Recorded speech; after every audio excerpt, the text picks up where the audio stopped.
सूरज उगने से बदलते हैं ये धरा आसमान, चलते रहने से हो जाती है हर मुश्किल आसान। चिंता को छोड़ कर आओ कर ले मन में शुभ चिंतन, हर पल को कर ले सफल सफल कह रही है ये पवन। संवार ले सुधार ले कर समस्या का समाधान, संवार ले सुधार ले कर समस्या का समाधान, कर समस्या का समाधान, कर समस्या का समाधान, कर समस्या का समाधान, कर समस्या का समाधान, कर समस्या का समाधान। नमस्कार, आदाब, सत श्री अकाल, वेलकम, वड़क्कम, सुस्वागतम इन योर फेवरेट शो समाधान। मित्रों, किसी महापुरुष ने कहा है कि जिंदगी बहुत छोटी सी है, इसमें सभी प्रकार के अनुभव खुद ही प्राप्त नहीं किए जा सकते, इसीलिए हमें अपने बड़े बुजुर्गों के अनुभवों से भी सीखना चाहिए और जीवन में आगे बढ़ना चाहिए, सफलता अर्जित करनी चाहिए। इसीलिए हम लगातार अनुभव की श्रृंखला को आगे बढ़ा रहे हैं और आदरणीय राजयोगी भ्राता सूर्य जी से उनके अनुभव ले रहे हैं। हम सुना करते थे कि बहुत बड़े बड़े साधक हुए हैं, यदि आप शंकर जी को भी देखें तो वो भी तपस्या में मग्न रहते हैं और इतनी शक्ति है उनमें कि यदि आँख खोलें तो किसी को भी नष्ट कर दें, जिसकी भी चाहें उसकी झोली भर दें, तो इतनी सिद्धियां उनके पास हैं, इसीलिए उन्हें इतने बड़े देवों के देव के रूप में जाना जाता है। ऐसे ही हम सुना करते थे कि हिमालय में भी बहुत सारे ऐसे ऋषि मुनि तपस्वी हैं जो साधना में रत हैं, कोई 100 साल से, कोई 200 साल से, और अनेक सिद्धियां उनके पास हैं। बस सुना करते थे, लेकिन अब तक किसी से इस प्रकार रूबरू हमारी मुलाकात नहीं हुई और हम ये मान के चलते थे कि यदि तपस्या करनी है, साधना करनी है तो शायद घर बार छोड़ करके हमें जाना पड़ेगा और हमें भी कमंडल उठाना पड़ेगा, जंगल में आसन जमाना पड़ेगा। लेकिन ऐसा नहीं है, हम घर में भी रहते हुए, अपने कारोबार में रहते हुए भी तपस्या कर सकते हैं, साधना कर सकते हैं और उन सिद्धियों को प्राप्त कर सकते हैं जो तपस्या के माध्यम से प्राप्त हो सकती हैं। इस अभ्यास और अनुभव को हमें भी अपने जीवन में आगे बढ़ाना है और लगातार हमें भ्राता जी समाधान कार्यक्रम में अपने अनुभवों से लाभान्वित कर रहे हैं कि कैसे हम साधना कर सकते हैं, योग कर सकते हैं, मेडिटेशन कर सकते हैं और अपने जीवन की समस्याओं को निर्मूल कर सकते हैं। आइए आज के समाधान में उनका अभिनंदन करते हैं और अनुभव की श्रृंखला को आगे बढ़ाते हैं। भ्राता जी, बहुत बहुत अभिनंदन और स्वागत है आपका।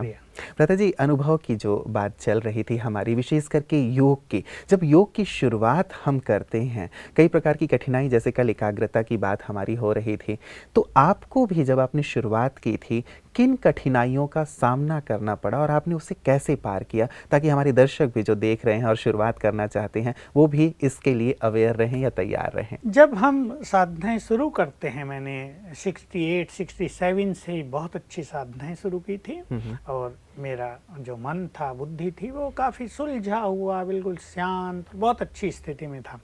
लेकिन फिर भी योग अभ्यास एक अलग ही चीज़ है, अकेला शांत मन उसके लिए पर्याप्त नहीं है। तो क्या होता था, कभी 1 घंटा योग हुआ, दूसरे दिन 2 हुआ, तीसरे दिन 3, 4, 5, फिर डाउन हुआ, फिर आधे घंटे पर आ गया। कभी किसी चीज़ ने खुशी छीन ली, कभी अंदर से ही युवा एज थी तो मन खुश नहीं है, लोनली फीलिंग हो रही है, कभी ऐसा लगता है कि एकांत बोर कर रहा है, संगठन होना चाहिए, एकांत को छोड़ दिया। ये सब चीज़ें चलती आती थी। संगठन में रहते थे, भिन्न भिन्न तरह के लोग थे। एक व्यक्ति के पास तो एक छोटा परिवार हो सकता है 5, 7, 10 का, हमारे यहाँ ज़रा बड़ा परिवार होता था, 50-60 तो पहले से ही रहते थे, अब तो हज़ारों हैं। तो मान लो हम योग अभ्यास कर रहे हैं और किसी ने हमें बैठा हुआ देख लिया, अब कमेंट्स करेंगे चले हैं योगी बनने, देखेंगे कि कितना योग करेंगे, हमने बहुत देख लिए हैं योग करने वाले, ये भी ऐसे ही ठीक हो जाएगा थोड़े दिन में। हम मौन हैं, अंतर्मुखी हैं, तो लोग कमेंट्स करते थे, हाँ गूंगा हो गया है, भला इस मौन रहने से कुछ होता है क्या। तो ये सब बीच बीच में बाधाएं शुरू में आई अवश्य, लेकिन मुझे था कि जो लक्ष्य हमने बनाया है सोच समझकर बनाया है, स्वयं भगवान के द्वारा दिया गया वो लक्ष्य है, उस लक्ष्य में पूर्ण विश्वास हो गया और मनुष्यों के वचनों को सुनकर अपने लक्ष्य में संशय हो जाए, कुछ ऊपर नीचे मन होने लगे, इससे मैं बहुत जल्दी बाहर निकल आया कि बिल्कुल मैं एक राइट ट्रैक पर हूँ और एक जो लक्ष्य सुंदर बनाया है मुझे उसे अचीव करना ही है। जी जी। कुछ शारीरिक बीमारियां भी सामने आई क्योंकि हम माउंट आबू में आ गए, यहाँ का पानी हैवी था और पेट की बीमारियां सबको ही होने लगी। हम कच्चा ही पानी पीते थे, किसी ने बताया भी नहीं था कि बॉयल करके पीना चाहिए।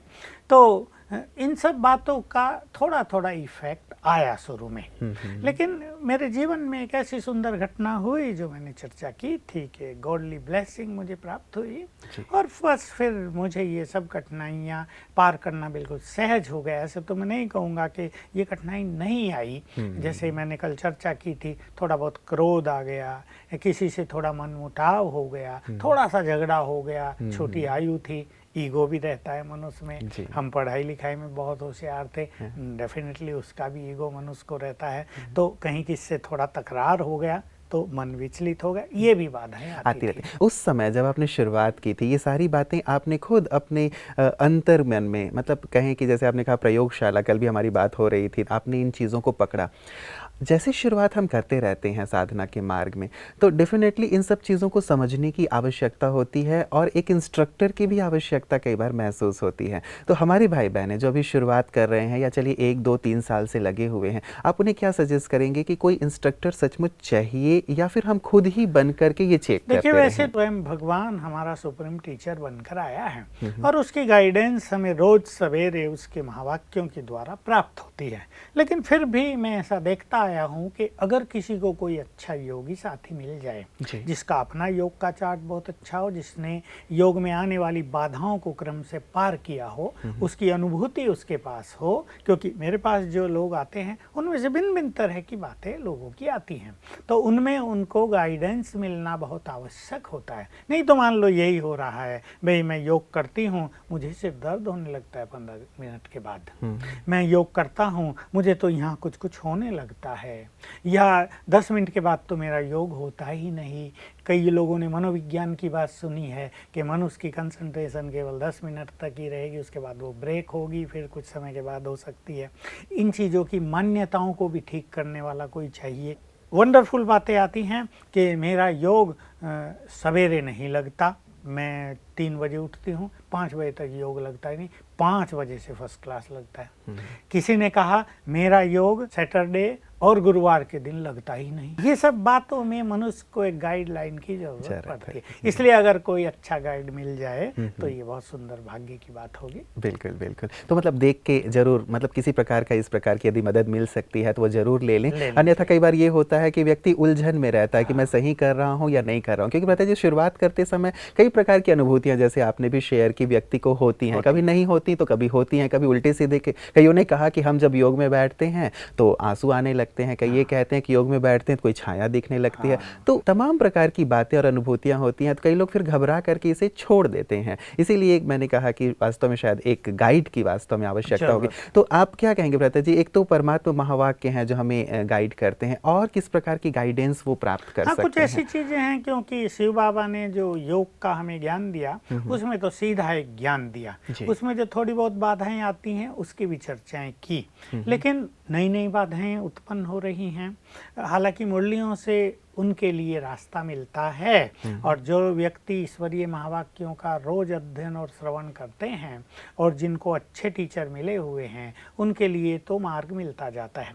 लेकिन कुछ लोग ऐसे हैं जो रोज क्लासेज में नहीं जा पाते हैं, तो उनके मार्ग में ज़्यादा बाधाएं आती हैं। इसलिए बहुत इम्पोर्टेंट बात यह है कि रोज सवेरे ईश्वरीय ज्ञान की क्लास अवश्य अटेंड की जाए, उससे बहुत सुंदर बातें मिलेंगी, संगठन मिलेगा, उसमें कई तरह के अच्छे लोग मिलेंगे जिन्होंने योग के मार्ग में अनेक अच्छे अनुभव किए, उनको भी हम शेयर करेंगे अपनी बात, तो मदद मिल जाएगी। और यदि वहाँ से भी नहीं हो पाता तो फिर समाधान तो है ही। हाँ, यहाँ तक अपनी बातें अवश्य पहुँचा दें ईमेल के द्वारा, SMS के द्वारा, ताकि यहाँ से उन्हें समाधान प्राप्त हो। भ्राता जी, आप यंग एज में बिल्कुल यहाँ आ गए थे और आपने अपनी योग साधना प्रारंभ कर दी थी। तो होता है कि यंग एज में बाहर का आकर्षण भी रहता है और साथ ही कि संसार में इतनी सारी चीज़ें हो रही हैं आजकल, जैसे बिग बाज़ार हैं, मॉल्स हैं, एवरी फ्राइडे को नई नई फिल्म रिलीज़ हो रही हैं और जो हमारे साथी हैं वो सब लगे हुए हैं संसार में। तो ये सब देख करके भी स्पेशली जो युवा है उसके बाद में एक आकर्षण तो होता ही है। तो जब आप यंग एज में आ गए थे और आपने साधना शुरू की, तो क्या कभी इस प्रकार का कोई सांसारिक आकर्षण रहा कि मैं भी कुछ देख लूं या मैं भी कुछ चख लूं? मैंने कल भी ये बात कही थी कि मेरा जीवन इन सब से अलग था और ईश्वरीय महावाक्यों को ही मैंने अपना बेस बनाया था, क्योंकि ये चीज़ दृढ़तापूर्वक अपना ली थी कि जिस मार्ग पर चल पड़े हैं उसमें परफेक्शन चाहिए। जो मार्ग अपनाया उसे इधर भी देख रहे उधर भी देख रहे कि कहीं ये अच्छा ना हो, कहीं ये अच्छा ना हो। मैंने इससे अपने को अलग कर लिया था कि एक मार्ग सोच समझ के चुन लिया है और योगी ही बनना है। मैंने श्रीमद् भगवत गीता पढ़ी थी और फिर यहाँ ईश्वरीय महावाक्यों के द्वारा ये बहुत अच्छी तरह मन कन्विंस हो गया कि योगी जीवन ही सर्वश्रेष्ठ जीवन है। योगी जीवन बनाने के बाद और किसी चीज़ को पाने की इच्छा नहीं रहती। तो एक तो इस दृढ़ विश्वास ने, इस दृढ़ लक्ष्य ने मुझे सब चीज़ों से डिटैच रखा। फिर लक्ष्य ये था कि चारों ओर से डिटैच होना है। उन दिनों ये आजकल की माया थी भी नहीं, बिल्कुल हम उनसे सेफ थे और हमारा यज्ञ और स्ट्रॉन्ग था। उसमें ये बाह्य चीज़ों का समावेश बिल्कुल वर्जित था। हाँ, मैंने जैसे कहा था, हम लोग अखबार भी नहीं पढ़ सकते थे, बहुत दिन तक उससे भी हम मुक्त रहे। बहुत समय के बाद जब रामायण महाभारत सीरियल चली तब कहीं हमारे यज्ञ में टीवी आदि आई और हमें उन चीज़ों का अच्छा पता चला। हालांकि मैंने तो सब पढ़ा हुआ था लेकिन लोगों को इंटरेस्ट हुआ। तो आजकल के युवाओं के लिए ये आकर्षण बहुत ज़्यादा संसार में है ही, कंपटीशन भी है, उनके साथी भी उस मार्ग पे चल रहे हैं, इसमें कोई संदेह नहीं कि ये सब चीज़ें युवा वर्ग के सामने है। और अनेक युवा अपने अनुभवों से जब वो फिसलते हैं और अनुभव प्राप्त होता है उन्हें गिरने का, कष्टों में आ जाने का, तब वो ज़रूर संभलते हैं कि ये जीवन राइट जीवन नहीं है। मेरे पास तो कम से कम 4-5 फ़ोन रोज़ ऐसे ही आते हैं जिसमें युवक गलत मार्ग पे चले गए, अब रो रहे हैं और पछता रहे हैं, महसूस कर रहे हैं हमने बहुत बड़ी गलती कर दी, अब क्या करें हम। तो ईश्वरीय मार्ग पे चलने से एक राइट लाइट हमें प्राप्त होती है। तो मैं इन सभी युवकों को जो हमारे साथी हैं बचाना भी चाहता हूँ कि वो बचकर भी रहें। थोड़ा कठिन नहीं लगता भ्राता जी? जैसे उस समय आपके यहाँ कुछ भी नहीं था, अब है ही नहीं, तो हम क्या देखें क्या सुने, और हमारे पास एक अच्छा लक्ष्य था वो तो खैर है ही, लेकिन आज जब हम घर से बाहर निकलते हैं तो सारी चीज़ें हमें बाहर दिखाई देती हैं, चाहे कम कपड़ों में बहनें दिखाई दे जाएं, चाहे हमें इंटरनेट है, चाहे मोबाइल है, चाहे हम जहाँ भी काम कर रहे हैं वहाँ पे भी। ये सब चीज़ों के बीच रहते हुए थोड़ा सा नहीं लगता आपको कि ये साधना कठिन हो गई है? नहीं, हो तो गई है, लेकिन हमारे पास ऐसे ही युवक हैं जो संसार में ही रहते हैं। कोई इंजीनियर है, किसी ने कोई सीए बन गया है, किसी ने सीएस कर लिया है, कोई अच्छी पोस्ट पर हैं, जनरल मैनेजर हैं, बहुत अच्छी पोस्ट पर युवक हैं 30-32 साल के अंडर वाले, लेकिन बहुत अच्छे योगी भी बन गए हैं। हमें उन्हें देखकर गर्व होता है और मेरे से जब मिलते हैं मैं उन्हें कहा करता हूँ तुम तो सचमुच महावीर हो। मंदिरों में जो महावीर की पूजा हो रही है हनुमान जी की, वो सचमुच तुम्हारी होनी चाहिए वहाँ। तो ऐसे हैं। अगर मनुष्य लक्ष्य को महान बना ले और उसे पता चल जाए कि इससे ही सब कुछ अचीवमेंट होगी। देखिए, जिस और मनुष्य जा रहा है उसे धन चाहिए या मान सम्मान चाहिए या एक अच्छा पद पोजीशन चाहिए, यही तो मनुष्य की डिमांड है ना। उसे अच्छे साथी मिले, उसका परिवार अच्छा हो, ये सब कुछ होता है तो संतुष्ट होता है। तो जब वो योग के मार्ग पे चलता है और उसे ये सब आभास हो जाता है कि सच्चा साथी भगवान मिल गया, उसके अनंत खजाने हमें संपत्ति के रूप में मिल गए, एक सुंदर परिवार हमें मिल गया और पद पोजीशन बहुत बड़ी हमें मिल जाती है स्पिरिचुअली। जब उसका रस आत्मा को लग जाता है तो फिर ये रस सब नीरस प्रतीत होने लगते हैं और मनुष्य इनसे छूटता है। लेकिन नो डाउट थोड़ा ये मार्ग सभी युवकों के लिए बाधा भरा तो है। लता जी, आज की जो दिनचर्या है या उनका वर्कलोड है इतना ज़्यादा हो जाता है कि सुबह निकलते हैं, देर रात को आते हैं, तो बहुत भारीपन सा हो जाता है। तो ऐसे में थोड़ा सा योग करना जटिल भी हो जाता है, कठिन भी हो जाता है, एकाग्रता नहीं हो पाती है। क्या सजेस्ट करेंगे ऐसे आप उनके बहुत लिए? सारे युवकों के फोन और आकर मिलते भी हैं, हमारे पास होते हैं कि आईटी में इंजीनियर हैं, 12 घंटे तो उन्हें लगाने ही हैं। अब सवेरे 8 बजे घर से निकल गए और रात को 8 साढ़े 8 बजे घर वापस आना है, और इसमें भी उन्हें काम ही करना है। ऐसा नहीं कि वो रिलैक्स हो जाएंगे, वो टीवी देख लेंगे या वो न्यूज़पेपर पढ़ने लगेंगे, ये सब वो वहाँ नहीं कर सकते। बहुत टाइट उनसे काम लिया जाता है, बहुत ज़्यादा, तो वो थक भी जाते हैं। अभी अभी नोएडा की एक बहन मेरे पास आई, वो गुड़गांव में रहती है, नोएडा में उसकी सर्विस है, तो मेरे को कहा कि 12-13 घंटे हमें रोज़ लगते हैं। तो यही प्रश्न था बिल्कुल, क्या करें हम? तो मैंने उसको बताया कि कुछ कुछ अभ्यास, तो कहा मेरे 4 घंटे तो बस में जाते हैं, 2 घंटे गुड़गांव से नोएडा में जाने में 2 घंटे में। मैंने कहा तब आप कुछ अच्छा कर सकती हैं? कहा हाँ, मैं तभी बहुत अच्छा करती हूँ। मैंने उसको और कुछ चीज़ें जोड़ दी, तो 4 घंटे में वो बहुत अच्छे अनुभव कर लेती है योग के, अच्छे चिंतन के, क्योंकि वो बस आती है उनकी अपनी डिपार्टमेंट की, मज़े से उनको बैठना है, फिर कोई चिंता नहीं, बस कहाँ जाएगी, भीड़ है या क्या है। और 2 घंटे बहुत अच्छा अभ्यास, मैंने उनको कई चीज़ें बता दी। 2 घंटे को 4 भागों में बांट लो और आधा आधा घंटा अलग अलग अभ्यास करो। शाम को भी आ रहे हैं तो संकल्प कर लो भाई 6 बजे वहाँ से छुट्टी हुई, अब ये एक ड्रामा यहाँ का पूरा हुआ, क्लोज अप। अब मुझे एक नए सुंदर अभ्यास कर लेने हैं, अपने मन को रिचार्ज कर लेना है, ताकि मैं जब तक घर पहुँचूँ तब बहुत अच्छी स्थिति में। 2 घंटा फिर वो अच्छे अभ्यास कर लेती है, तो 4 घंटे ये उसके हो गए। फिर मैंने उनको बता दिया, और यही मैं सब युवकों को कहूँगा कि बीच के जो ये आवर्स हैं भाई 10 से 6-8 घंटे, इसमें कुछ छोटे छोटे अभ्यास, जैसे आत्मिक स्थिति का अभ्यास, स्वमान के अभ्यास या स्वदर्शन चक्रधारी होने के अभ्यास, योग के ऐसे छोटे छोटे अलग अलग पार्ट हैं, उनमें से एक एक का अभ्यास बीच बीच में कर लिया जाए। उसमें टाइम नहीं लगता, आधा आधा मिनट, बीच में उसमें रिलैक्स भी हो जाएंगे और बहुत अच्छे अनुभव भी हो जाएंगे। तो इस तरह बहुत अच्छा लगता है। और मैंने एक चीज़ और जोड़ी जो सभी हमारे युवकों के लिए बहुत आवश्यक है, कि वो मानसिक रूप से अपने को थकाए नहीं कि अरे बहुत काम है भाई, हम तो थक गए, अब 8 बजे घर आए हैं, अब क्या करें, बहुत थक गए। रिलैक्स, आनंद। अब घर आ गए ना 8 बजे, अब आनंद। अगर आपको भोजन भी बनाना अपने हाथ से, उसको एंजॉय करो। एंजॉय करेंगे तो शरीर भी नहीं थकेगा। और किसी के घर में दूसरे लोग हैं, उन्हें भोजन मिल गया, अपना खा पी के थोड़ा कुछ मनोरंजन किया, परिवार वालों से मिले और 10 बजे तक वो सो जाते हैं। तो ऐसी दिनचर्या में ही अगर पुरुषार्थ की कुछ बातें जोड़ ली जाती हैं तो लाइफ को भी एंजॉय कर सकते हैं, विचार भी महान हो जाएंगे और स्पिरिचुअली भी हम बहुत अच्छा कर पाएंगे। बिल्कुल, मतलब एक सुंदर लक्ष्य की आवश्यकता है और थोड़ा सा मैनेज कर लिया जाए अलग अलग जगहों पे हम कैसे योग करते हैं। लता जी, एक विशेष बात और, जैसे आप प्रारंभ से कहते आए हैं और कल भी आपने एक बात कही थी कि योग के मार्ग में जब चलते हैं तो पवित्रता बहुत ज़्यादा आवश्यक है, एक आधार है, और जब हम शुरुआत करते हैं तब से लेकर के आगे तक भी इसकी आवश्यकता रहती है, इस पर ध्यान देने की ज़रूरत होती है। आपके व्यक्तिगत अनुभव से जानना चाहूँगा लता जी, आप भी यंग एज में आ गए थे और वो एक ऐसी एज होती है जबकि एक शारीरिक आकर्षण तो रहता ही है, कहीं ना कहीं उसे हमें नष्ट करने की ज़रूरत होती है, उस पर जीत प्राप्त करने की ज़रूरत होती है। आज भी जो हमारे युवा हैं, एक तो काम की बात हो गई, ये जो दूसरी बात है पवित्रता, ब्रह्मचर्य, कहीं ना कहीं थोड़ा सा कठिन प्रतीत होने लगता है। आप अपने अनुभव से बताएं कैसे ब्रह्मचर्य को सहज किया जाए। ये अनुभव भी मैं सुनाता हूँ, लेकिन युवकों के सामने एक और कठिनाई होती है, हमारी बहनों के सामने विशेष रूप से। जहाँ कार्यरत हैं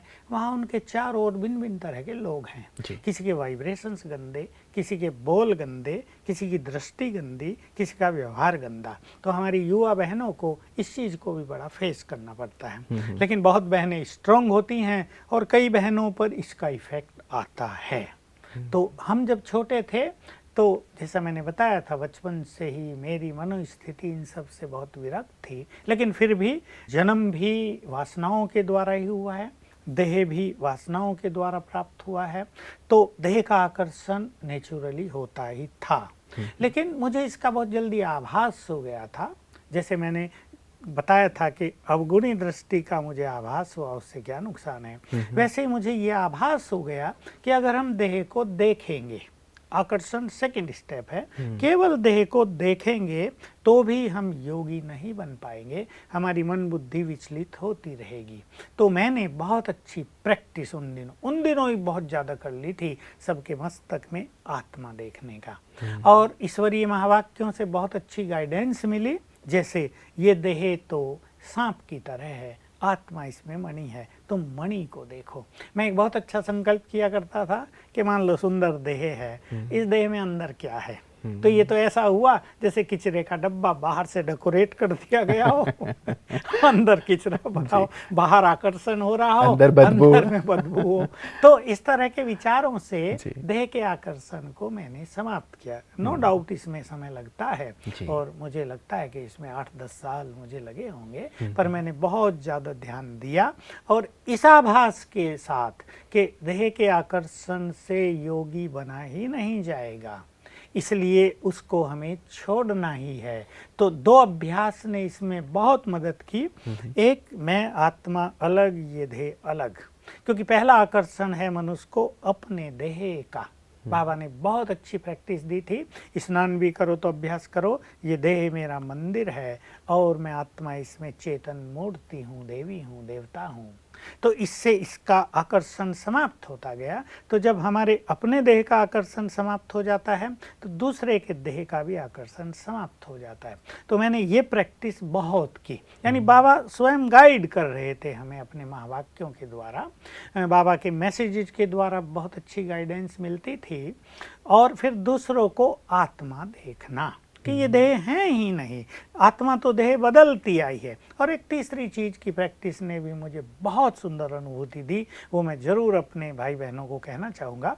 मैं इस फीलिंग में आने लगा कि आज मैं पुरुष देह में हूँ, पिछले जन्म में मैं नारी देह में था, उससे पिछले जन्म में मैं पुरुष देह में था, उससे पहले में मैं नारी देह में था, अगला जन्म भी मेरा ऐसा ही कुछ होगा, कभी नर का कभी नारी का। तो मैं आत्मा तो ये देह बदलती आई हूँ।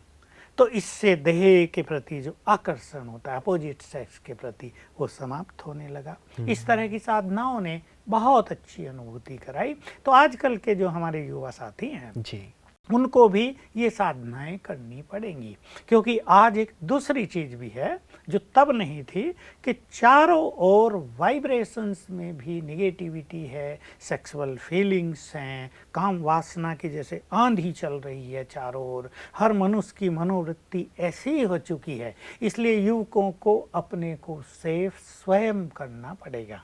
इसलिए ऐसी चीजें देखने से, नेट पर ऐसे चित्र देखने से, पत्र पत्रिकाओं में बिल्कुल अपने को जैसे बैन लगा देना चाहिए कि ये नहीं, जब वो हमारा सब्जेक्ट ही नहीं है तो हमें उन सब चीज़ों को देखना नहीं है। और अपने चारों ओर एक पावरफुल ऑरा क्रिएट कर लेना चाहिए, एक प्रभा मंडल। उसके 2-3 संकल्प हैं बहुत सुंदर, जैसे मैं पवित्रता का फरिश्ता हूँ, एक। दूसरा, मैं मास्टर सर्व शक्तिवान हूँ। तीसरा, मैं मास्टर ज्ञान सूर्य हूँ। इससे हमारे चारों ओर बहुत पावरफुल प्रभामंडल बन जाएगा और अनेक चीज़ों से हम अपने को प्रोटेक्ट कर पाएंगे। एक बहुत अच्छी प्रैक्टिस जो मैंने अपने अर्ली ईयर्स में की थी, मैं वो सबके सामने रखना चाहूँगा। हमारे यहाँ विदेशियों का आना प्रारंभ हुआ जी। अब विदेशी तो बहुत सुंदर होते ही हैं। अब बहनें यंग आती थी बहुत सारी, और उनकी क्या मेंटालिटी थी कि वो तब तक संतुष्ट नहीं होते जब तक उनकी पर्सनल क्लासेस न कराई जाए। हमारे यहाँ शुरू में समस्या हुई कि सामूहिक क्लास उनकी कराई, 100 लोग आए, कभी 80 आए, कभी 50 आए, तो वो खाली जैसे रह जाते थे। तो आखिर दादी को ये उनकी बात दी गई, उन्होंने दी कि हमें तो पर्सनल चाहिए सब कुछ, तो हमें पर्सनल उनकी क्लास कराने को हुआ। तो मैंने एक बहुत सुंदर संकल्प रख लिया, क्योंकि वो एक ऐसी गंदी दुनिया से आए होते थे जहाँ इम्प्योरिटी के अलावा प्योरिटी तो शब्द ही नहीं था। उन्होंने तो अपनी डिक्शनरी से ब्रह्मचर्य को आउट ही कर दिया था, सेलिबेसी शब्द उनका सब्जेक्ट नहीं था।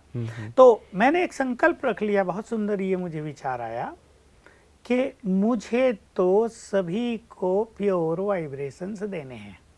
ये लोग हमारे पास आते हैं प्योर वाइब्रेशंस लेने, चारों ओर उन्हें इम्प्योरिटी मिलती है, ये हमारे पास आए हैं, ये भगवान के पास आए हैं, हमें इन्हें प्योर वाइब्रेशंस देने हैं। तो आत्मा देखकर और मैं पवित्रता का फरिश्ता हूँ या मैं परम पवित्र आत्मा हूँ, इस अभ्यास से हम ये बहुत प्रैक्टिस की कि मुझसे प्योर वाइब्रेशंस निकल कर इनको जा रहे हैं। तो इससे देह का आकर्षण समाप्त होता गया। ऐसी भिन्न भिन्न साधनाएं मनुष्य को इस प्योरिटी के मार्ग में करनी ही होंगी, क्योंकि ये मार्ग सहज नहीं है। वेदों में तो कहा है ब्रह्मचर्य ये सबसे बड़ी तपस्या है, इसलिए बहुत सारे साधु संत भी फेल हो गए बेचारे। इसमें उनकी गलती नहीं है, क्योंकि ये काम वासना है ही ऐसी चीज, इसको अगर हमें नष्ट करना है, दमन करने की बात नहीं, इसको अगर पूरी तरह बीज सहित नष्ट करना है तो उसके लिए साधनाएं ही एकमात्र साधन है। बिल्कुल। पता जी, कई बार जब हम अच्छी साधना करते भी हैं या अच्छे मार्ग पे चलने लगते हैं, हमारे अंदर एक जो हमारी पर्सनालिटी भी एक अलौकिकता से भर जाती है, उसकी ओर भी बहुत सारे लोग आकर्षित होते हैं, चाहे वो भाई हैं या बहनें हैं। और ऐसे में भी कई बार अपने आप को थोड़ा सा व्यवस्थित रखना, अपनी उस ऊंची स्थिति में रखना कठिन हो जाता है। ऐसे में क्या करना चाहिए? हाँ, हमारे सामने भी ये परीक्षाएं आई, बिल्कुल आपने ठीक कहा। तो हमारी ओर अनेक लोग आकर्षित होंगे, हमारी पर्सनैलिटी से, हमारे अनुभवों से, हमारे ज्ञान से, हमारे अनुभव ज्ञान से। अब हमने शुरू से ही क्लास कराना प्रारंभ किया था और वो सबको बहुत भाती थी, तो लोग बड़े आकर्षित होते थे और हमें पता लगता था कि ये आकर्षित हैं। लेकिन मुझे अपने पास एक सुंदर संकल्प रहता था, हम देने वाले हैं, लेने वाले नहीं। हमें तो निरंतर देना है। हम पूर्वज हैं, हम बड़े हैं, हमारी ओर से सभी को गुड वाइब्रेशंस ही जाने चाहिए। इस कारण से किसी के भी निगेटिव वाइब्रेशंस हमने एक्सेप्ट ही नहीं किए, क्योंकि इसका आभास हमें बहुत अच्छी तरह हो गया था कि कोई व्यक्ति जब ऊपर की ओर चलेगा तो ये सब आकर्षित होने वाले लोग भी उनकी तरफ आएंगे और भिन्न भिन्न तरह की भावनाओं से भी लोग आते थे, आते हैं। लेकिन हमने अपने को प्रोटेक्ट किया कि हमारा मार्ग केवल अब देने का है। लेकिन और क्या बातें भ्राता जी, दे तो रहे हैं ठीक है, लेकिन सामने वाला व्यक्ति यदि हमसे चिपका जा रहा है या फिर हमारे सामने कुछ और बातें और प्रस्ताव रखता है, तो कई बार नहीं लगता कि कोई बिल्कुल जैसे पीछे ही पड़ गया हो? युवा साथियों को, क्योंकि उनके सामने ये बातें बहुत आती हैं, अपने को स्ट्रिक्ट करना ही पड़ेगा। और ये बहुत प्रैक्टिकल है। हमारे कई कुमार और कुमारियां इतने स्ट्रांग हैं कि उनके सामने लोग भिन्न भिन्न बातें रखते हैं और वो कहते हैं नहीं, अब हमारा ये मार्ग नहीं है, ये हमने छोड़ दिया है, इस पर ही हमें चलना होता तो हम ईश्वरीय मार्ग पर क्यों आते, ये तुम्हारा मार्ग है, तुम जानो। तो ऐसे अपने को थोड़ा इसमें स्ट्रिक्ट भी रखना चाहिए और तब हम स्वयं को सेफ रख सकेंगे। बिल्कुल, बहुत बहुत शुक्रिया भ्राता जी। आपके अनुभव के रत्न निश्चित रूप से मुझे तो कर ही रहे हैं, हमारे सभी दर्शकों को लाभान्वित कर रहे हैं। आज की सुंदर चर्चा के लिए आपका बहुत बहुत शुक्रिया। मित्रों, मेडिटेशन की जो चर्चा हमारी हो रही है, अंतिम बात जो भ्राता जी ने बहुत सुंदर अनुभव हमारे सम्मुख रखे हैं, पवित्रता, ब्रह्मचर्य वास्तव में योग के लिए, मेडिटेशन के लिए बहुत ज़्यादा आवश्यक है। और पवित्रता वास्तव में परमात्मा को भी बहुत ज़्यादा प्रिय है, इसीलिए परमात्मा को पवित्रता का सागर कहा जाता है। सृष्टि जब पतित हो जाती है तब वो हमें पवित्र बनाने के लिए इस सृष्टि पर आते हैं और वास्तव में पवित्रता के आधार पे ही उन तक पहुंचना संभव हो पाता है। और ये भी सत्य है कि संसार में चारों तरफ अपवित्र वातावरण है, लेकिन यदि हम चाहें, लक्ष्य हमारा मजबूत हो, तो जैसे भ्राता जी कह रहे थे, अपनी दृढ़ता से, अपने लक्ष्य से हम अपनी पवित्रता की रक्षा अवश्य कर सकते हैं। और किसी महापुरुष ने बहुत अच्छी बात कही है कि यदि तुम अपनी पवित्रता की रक्षा करोगे तो पवित्रता तुम्हारी रक्षा करेगी। तो आप इस सुंदर मार्ग पर चलते हुए योग की गहराई में उतरें, यही हमारी शुभकामना है। बने रहिएगा, कल आगे योग की गहराई में हम और उतरेंगे। नमस्कार।